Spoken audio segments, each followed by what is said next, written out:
नमस्कार, स्वागत है आप सभी का। मैं हूं आपके साथ शावनी पटनायक। बुलेटिन की शुरुआत करेंगे। मुख्यमंत्री पुष्कर सिंह धामी सचिवालय में पेयजल विभाग की समीक्षा बैठक की। इस दौरान विभागीय सचिव सहित संबंधित विभाग के अधिकारी भी मौजूद रहे। वहीं बैठक से पहले मुख्यमंत्री पुष्कर सिंह धामी ने कहा है कि पेयजल हमारी प्राथमिकता है, क्योंकि पेयजल के साथ साथ वनाग्नि भी इस समय चुनौती बना हुआ है और सभी संबंधित विभाग के अधिकारी फील्ड में जाकर भौतिक सत्यापन करेंगे। वहीं चारधाम यात्रा भी शुरू होने वाली है, उस लिहाज से बैठक की गई।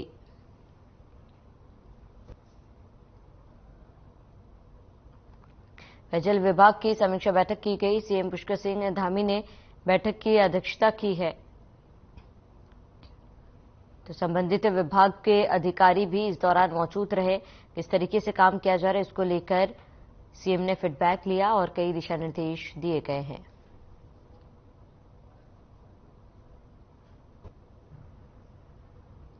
पेयजल हमारी प्राथमिकता में है और वनाग्नि है, पेयजल है इस समय में, चूंकि जो हमारे लिए चुनौती है, इसीलिए उसको लेकर आज समीक्षा करने वाले हैं और सभी अधिकारीगण हमारे फील्ड में जाएंगे और भौतिक सत्यापन करेंगे। लोगों को किसी प्रकार की असुविधा न हो। चारधाम यात्रा भी प्रारंभ हो रही है, तो पेयजल विभाग का उसमें भी महत्वपूर्ण रोल होता है, इसलिए बैठक होगी। खबर चमोली से, जहां बैसाखी के पावन पर्व से शुरू हुए मेलों की श्रृंखला का निर्विघ्न और शानदार समापन हो गया है। इस बार लोगों तथा प्रवासियों ने दूर दूर से आकर इन मेलों में बड़ी संख्या में शिरकत कर देवी देवताओं की पूजा अर्चना कर आशीर्वाद प्राप्त किया है।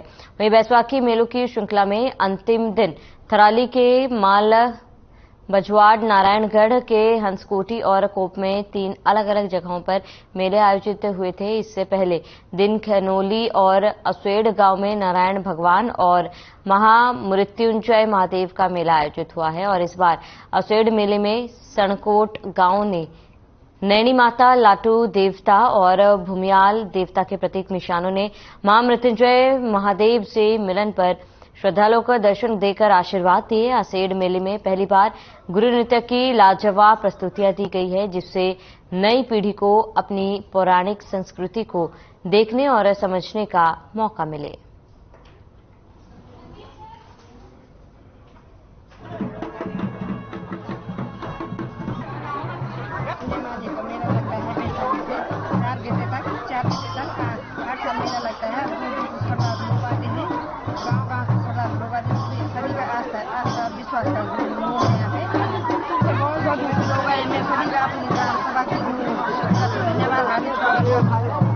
मलयालम मेला हुआ है, उसके लिए तो सारे जो हम आ रखे हैं यहाँ पे उसके लिए आए और सारे हम इसी मेले के लिए आ रखे हैं। बच्चे भी आ रखे हैं, तो बच्चे चला गए हैं और बहुत अच्छा लगा हमें यहाँ पे आकर। मुझे सभी के दर्शन हो गए, अच्छा लगा, आते रहेंगे। और मैं इसी गांव की रहने वाली हूँ। हम लोग आते रहते हैं, अपने गांव का मेला है हमारा ये, तो काफी टाइम बाद आई हूँ मैं, तो अच्छा लगा। इस बार पूरा मलयाल नाचा था हमारे वहाँ, तो एंजॉय किया हम लोगों ने। अच्छा होता है, लेकिन बारिश के चक्कर में थोड़ा गड़बड़ हो गई। मतलब चाहे हमारे उत्तराखंड में जो भी मेले लगे हुए हैं, तो इतना वो है, इनका उत्साह इतना है। हमारे चाहे उत्तराखंड से चाहे चंडीगढ़, दिल्ली में लोगों के अंदर अभी भी उत्साह बहुत बढ़िया है इसका, और ऐसा अच्छा वो है, प्रभाव पड़ा हुआ है। पर ये क्या करें, जो लोग यहाँ के वहाँ जा रहे हैं ना, उत्तराखंड चंडीगढ़ जा रहे हैं या दिल्ली जा रहे हैं, छोड़ के अपना घर खेती मत छोड़ो, क्योंकि आज ये मेला है तुम लोगों तक सीमित है और हम लोग भी बाहर से आ रहे हैं, तुम लोगों के लिए आ रहे हैं। हम देहरादून से यहाँ मेला देखने के लिए आ रहे हैं और हमने बैसाखी के यहाँ पे अभी पंक्ति का कुलसारी मेला और मलयाल मेला देखा है और हम सिर्फ मेले के लिए ही वहाँ से यहाँ आए, क्योंकि जिस तरह हम बाहर रह रहे हैं उस तरह हम अपनी संस्कृति को भूलते जा रहे हैं। तो इसी तरह हमने जो युवा पीढ़ी है उन्हें अपनी संस्कृति को बनाए रखने के लिए अपने बैठते अपने आप, हमारा ट्राउजर जो तक फिसलता है अपने आप, हाँ, तो वो ना फिसलते हैं। यहाँ पे आई हूँ, मुझे बहुत अच्छा लगा। मृत्युंजय महादेव जी का आशीर्वाद और सड़कों के देवताओं का आशीर्वाद लिया, क्योंकि अपने आप हम नीचे आज पहली बार मुझे अपने पहाड़ों के देवी देवताओं के, अपने कुल के देवी देवताओं के बारे में जानने के लिए मिला। बहुत खुशी हुई और अपनी संस्कृति को जानने का जो सुअवसर मिला है उसके लिए मैं बहुत आभारी हूँ पूरे गांव वालों के, अपने परिवार के, जिन्होंने इतना अच्छा मेले का आयोजन किया है। जो हमने ये मेला किया है, हमारी सारी जो युवा मंगल दल असेड़ है, इसका पूरा सहयोग रहा है, पूरी ग्राम सभा का भी सहयोग रहा है, लेकिन युवा मंगल दल जो हमारा असेड़ का रहा है उसने बढ़ चढ़कर इसमें भाग लिया है। मैं अपने ध्यान को ये संदेश देना चाहता हूँ कि आप लोग जहाँ भी रहिए, चाहे देश में रहिए चाहे विदेश में रहिए, लेकिन एक बार तो इस मेले में जरूर आइए। जोशीमठ को लेकर बीजेपी प्रदेश अध्यक्ष महेंद्र भट्ट ने कहा है कि राजनीतिक दृष्टि से जिनको जोशीमठ आपदाग्रस्त दिखाई दे रहा था और कांग्रेस के राष्ट्रीय नेता जोशीमठ आने वाले थे, उन्हें ये बता दें कि 27 तारीख को बद्रीनाथ के कपाट खुल रहे हैं और बद्रीनाथ जाने वाला रास्ता जोशीमठ होकर ही जाता है। अब तो वो एमपी भी नहीं रहे हैं, फिर भी मैं उन्हें आमंत्रित करता हूं कि बद्रीनाथ के कपाट खुलने वाले हैं और आएं और देखें और अपने स्थानीय नेताओं को ये जरूर बताएं कि झूठ बोलने की एक सीमा होती है। वहीं बीजेपी प्रदेश अध्यक्ष के बयान को लेकर प्रदेश अध्यक्ष कांग्रेस करण महारा ने बताया है कि हमारे कई नेता जोशीमठ के दौरे पर गए, चाहे हरीश रावत हो चाहे प्रीतम सिंह हो जो हमारे वरिष्ठ नेता है, वह सभी लोग जोशीमठ का स्थलीय निरीक्षण करने गए थे और राहुल गांधी ने जियोलॉजिस्ट को बुलाया, उनसे राय मशवरा किया और प्रभारी देवेंद्र यादव को भेजा और कहा कि जाकर स्थलीय निरीक्षण करके आइए। हमारे प्रदेश के प्रभारी देवेंद्र यादव स्थलीय निरीक्षण पर भी गए। बीजेपी के नेता बताए कि क्या किया उन्होंने। कई लोग आज जोशीमठ में अपना घर बार छोड़कर धूप बारिश सह रहे हैं।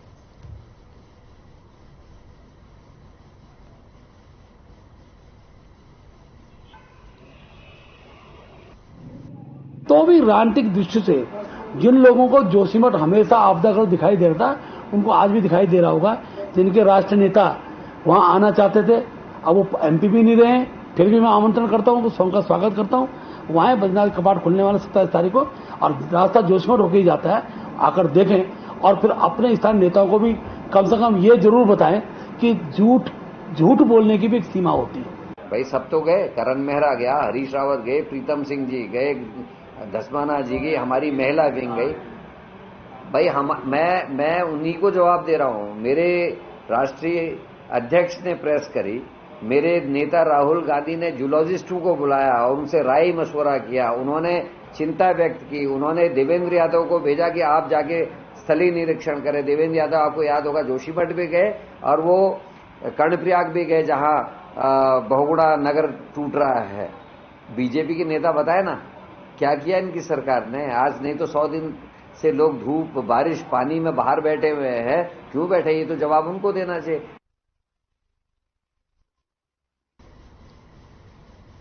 तो उत्तराखंड में इन दिनों फॉरेस्ट फायर की घटनाओं में पिछले वर्षों की तुलना में काफी कमी आई है। इसको लेकर वन मंत्री ने सकारात्मक टिप्पणी भी की। उन्होंने कहा है कि इस बार जन सहभागिता के लिए फॉरेस्ट फायर मैनेजमेंट कमेटियों को बनाया गया है। इसके साथ ही साथ जिलों में डीएम की अध्यक्षता में वनाग्नि प्रबंधन समितियों का बनना और आपदा मद से वनाग्नि रोकने के लिए धन का आवंटन ये प्रमुख कारण रहे हैं, जिसके चलते इस बार वनाग्नि की घटनाओं पर रोक लगी है। उत्तराखंड वन विभाग में प्रमुख वन संरक्षक को लेकर अफसरों की लड़ाई वन मंत्री ने कहा है कि इसके लिए हल निकाला जा रहा है और वहीं न्यायालय के आदेश के तहत काम किया जा रहा है। आपको बता दें कि सुप्रीम कोर्ट ने उत्तराखंड हाईकोर्ट के फैसले पर स्टे लगाया है। वरिष्ठ आईएफएस अधिकारी विनोद सिंघल के हाथ में फिर से उत्तराखंड वन विभाग की कमान आ गई है। सुप्रीम कोर्ट के निर्देश के बाद आईएफएस विनोद सिंघल को प्रमुख वन संरक्षण पद पर दोबारा चार्ज दिया गया है।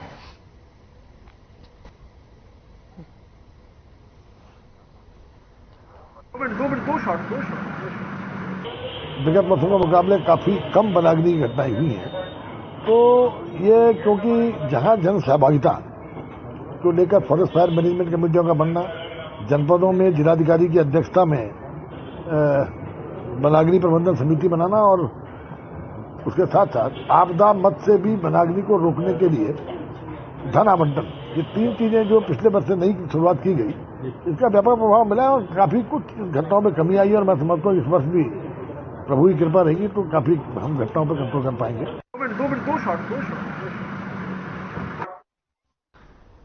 तो फॉरेस्ट पावर की घटनाओं में लगातार कमी आ रही है और वहीं वन मंत्री ने सकारात्मक टिप्पणी भी दी है और वनाग्नि की घटनाओं पर फिलहाल धीरे धीरे रोक लग भी रही है। तो फॉरेस्ट फायर की घटनाओं में भी काफी कमी देखी गई। ऐसे में लोगों में भी जागरूकता आ रही है और इसके साथ ही तमाम सफल प्रयास जो है प्रशासन द्वारा किए जा रहे हैं। तो वनाग्नि की घटनाओं में फिलहाल रोक लगी है।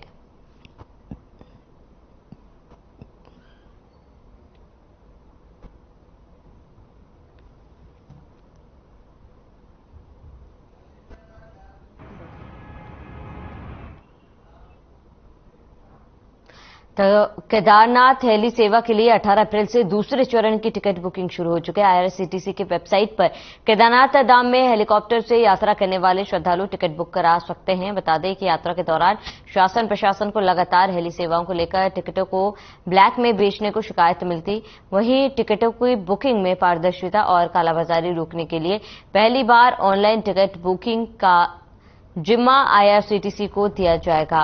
वहीं रेलवे की तर्ज पर अब आईआरसीटीसी से केदारनाथ धाम की यात्रा के लिए हेली सेवा के टिकटों की भी बुकिंग की जा रही है।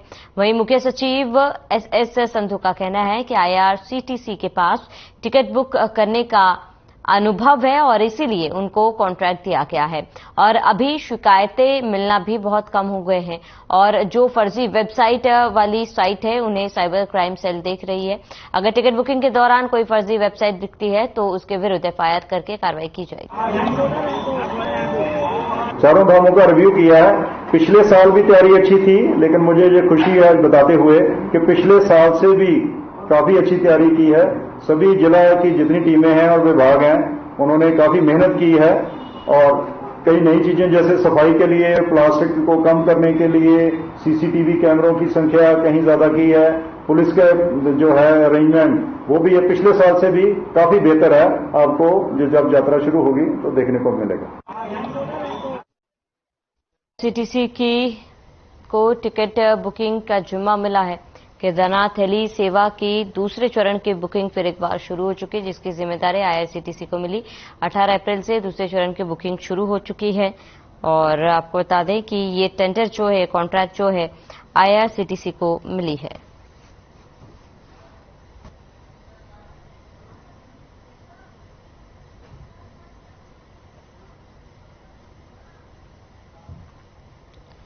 खबर हरिद्वार से है, जहां सिडकुल थाना क्षेत्र के दीप गंगा अपार्टमेंट के कुछ सिक्योरिटी गार्ड का अभिभावक को पीटने का वीडियो वायरल हुआ है। वीडियो में साफ देखा जा सकता है कि सिक्योरिटी गार्ड किस तरह से एक शख्स को पीट रहे हैं। उस शख्स का छोटा बेटा भी अपने पिता की पिटाई होते देख बुरी तरह से रो रहा है। हालांकि सिडकुल पुलिस को अभी इस पूरे मामले की शिकायत नहीं मिली है, लेकिन थाना प्रभारी ने शिकायत मिलने के बाद कार्रवाई करने की बात कही है। वीडियो में दिख रहा है कि सिक्योरिटी गार्ड गुंडागर्दी कर इस कदर उतारू है कि उन्हें छोटे बच्चों की मासूमियत पर भी तरस नहीं आ रहा।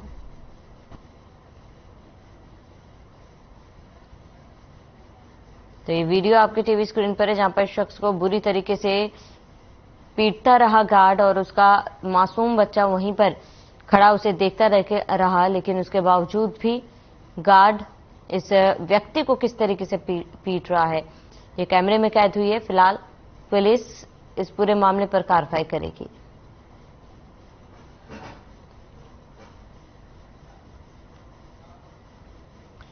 तो मुख्यमंत्री पुष्कर सिंह धामी ने वाडिया इंस्टीट्यूट में इंडो डच हॉर्टिकल्चर और कोका कोला इंडिया द्वारा आयोजित सेलिब्रेशन ईयर्स ऑफ एक्सीलेंस संकल्प से परिवर्तन की ओर कार्यक्रम में शिरकत की है। इस कार्यक्रम में उत्तराखंड के पूर्व मुख्यमंत्री और महाराष्ट्र के पूर्व राज्यपाल भगत सिंह कोश्यारी समेत इंडो डच और कोका कोला जैसी नामचीन कंपनियों के वरिष्ठ पदाधिकारी भी मौजूद रहे। गौरतलब है कि कार्यक्रम में चंपावत, काशीपुर जैसी जगहों से आए सेब की खेती करने वाले किसान भी बड़ी संख्या में मौजूद रहे।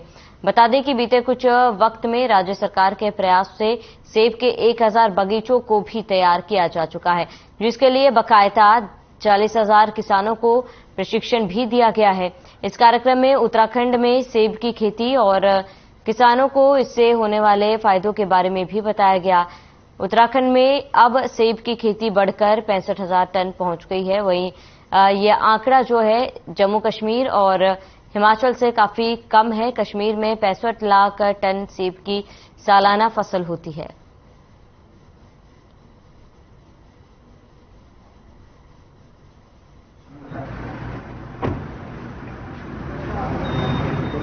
बड़ा अच्छा कार्यक्रम है।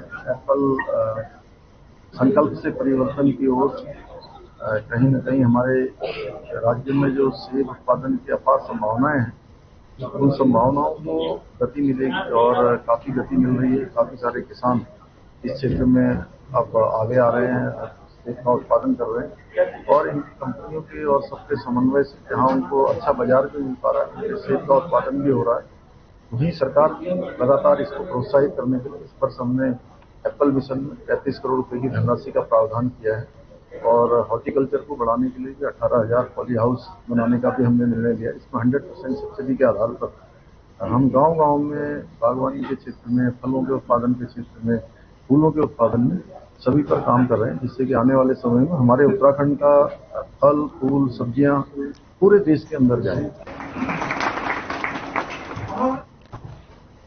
प्रदेश के मुख्यमंत्री पुष्कर सिंह धामी ने ईसीआर को लेकर कहा है कि पूरे देश में जिस प्रकार की व्यवस्था है, इसका एक लॉ है जो बिजनेस ऑफ रूल के उसके आधार पर जो भी निर्णय होगा वह मान्य होगा।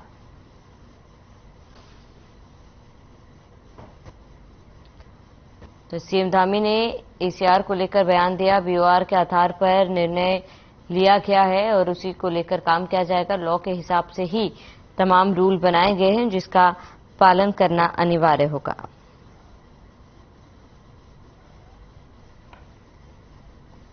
तो बिजनेस ऑफ रूल के आधार पर यह निर्णय लिया गया है। इस पर चूंकि पूरे देश में जिस प्रकार की व्यवस्था है तो एक लॉ इसका मैं कहूंगा कि बिजनेस ऑफ रूल्स उसके आधार पर जो भी होगा। इस पर चूंकि पूरे देश में जिस प्रकार की व्यवस्था है तो एक लॉ इसका मैं कहूंगा कि बिजनेस ऑफ रूल्स उसके आधार पर जो भी होगा।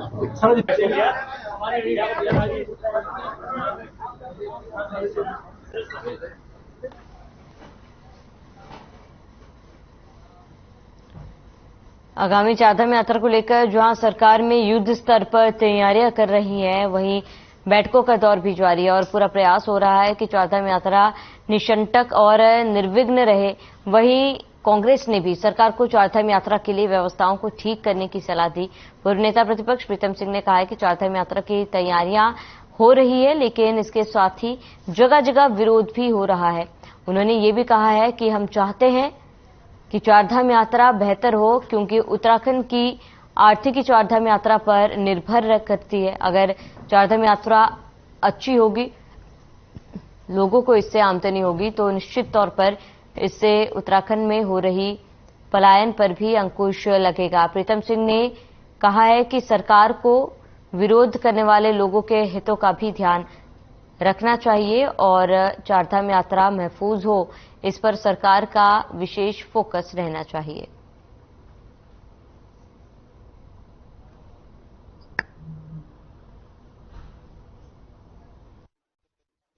देखिए, जब हम चारधाम यात्रा का जिक्र करते हैं तो चारधाम यात्रा के परिप्रेक्ष्य में जब से सरकार तैयारियां करने का काम कर रही है, तब से लगातार जो है विरोध भी होता जा रहा है। मैं समझता हूं कि सरकार को सभी लोगों से समन्वय स्थापित करना चाहिए और यात्रा जो है अच्छी चले, यात्रा महफूज हो, इस पर सरकार का फोकस होना चाहिए। यात्रा अच्छी चलेगी तो स्वाभाविक बात है उत्तराखंड के लोगों की जो आर्थिकी है वो मजबूत होगी। और तीर्थाटन को लेकर प्रदेश सरकार लगातार सकारात्मक पहल कर रही है। उत्तराखंड आने वाले लोगों के लिए हवाई सेवाओं में भी लगातार बढ़ोतरी की जा रही है। इसी बात को लेकर उत्तराखंड बीजेपी के प्रदेश अध्यक्ष महेंद्र भट्ट ने प्रधानमंत्री मोदी का आभार जताया और बीजेपी प्रदेश अध्यक्ष भट्ट ने कहा है कि राज्य में 2014 के बाद बड़ी संख्या में हेलीपैड की संख्या बढ़ी है। मोदी सरकार के नेतृत्व में तेजी से देश और प्रदेश का विकास किया जा रहा है। इसके साथ ही आने वाले समय में राज्य में हेलीपैड की संख्या और भी बढ़ने जा रही है। इसी के तहत जोशीमठ और टिहरी में हेलीपैड के लिए स्थान का चयन कर लिया गया है। सरकार की कोशिश है कि सभी पर्यटन स्थलों को हेली सेवाओं से जोड़ा जाए। 2014 से पहले उत्तराखंड के अंदर जोली ग्रांट के अलावा एक अपना है जो हवाई पट्टी है, कुमाऊं में एक थी, एक पिथौरागढ़ आई, एक चिन्याली। आज पहली बार उन हवाई पट्टी में सेवाएं प्रारंभ हुई है। ठीक है, कुछ कारणवश कभी रुकती है, कभी चलती है, लेकिन चल रही है। इसके साथ साथ हेलीपैड बहुत बड़े हैं। अगर 2014 की आप तुलना करेंगे, अनेक अभी भी हमने जो है चाहे टिहरी से लेके आपका गोचर हेलीपैड की व्यवस्था, ये सारी किस कालखंड में हुई? हमारे कार्यकाल की घटना हुई। अभी जोशीमठ के अंदर हेलीपैड के लिए स्थान चुन लिया गया है, टिहरी के अंदर हेलीपैड के लिए स्थान चुन लिया गया है। अनेकों स्थान है जिन स्थानों पर, खासतौर पर मैं ये जरूर कहना चाहूंगा, हमारे यहाँ अनेकों देवस्थल है और मैं अपने पर्यटन मंत्री जी का हृदय से आभार व्यक्त करूं। हर पर्यटन स्थल वो अब हेलीपैड से जोड़ा जाएगा। और भविष्य के अंदर नवरात्रि होते हैं, या तो हमारे तो दो नवरात्र होते हैं, सर्दी नवरात्र होता है।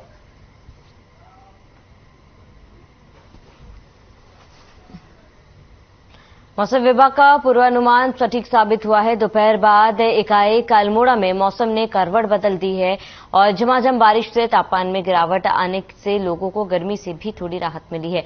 वहीं इस बारिश से जंगलों में लग रही आग से भी अंकुश लगेगा।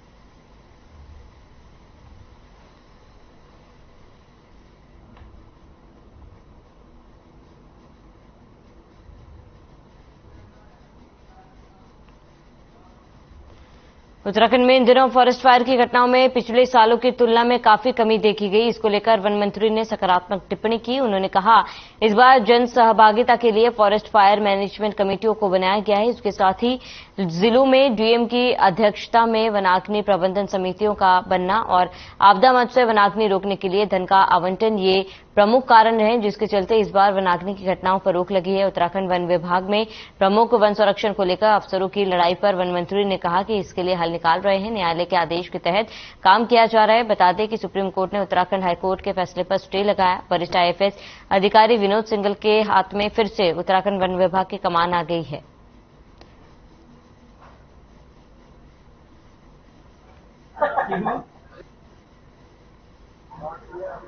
इनोवेटिव लिए थे पिछले साल से, उसका अच्छे सुखद परिणाम मिले। तो विगत वर्ष और वर्षों के मुकाबला फॉरेस्ट वनाग्नि से आधा ही क्षेत्र प्रभावित हुआ था और सालों के मुकाबले। और इस साल भी अगर आप अभी 18-19 अप्रैल तक के विगत वर्षों के आंकड़े निकालेंगे तो उसके मुकाबले विगत वर्षों के मुकाबले काफी कम वनाग्नि की घटनाएं हुई हैं। तो ये क्योंकि जहां जन सहभागिता को लेकर फॉरेस्ट फायर मैनेजमेंट कमेटियों का बनना, जनपदों में जिलाधिकारी। साथ इस बुलेटिन में फिलहाल मेरे साथ इतने। देश और प्रदेश की तमाम बड़ी खबरों के लिए बने रहिए हमारे साथ।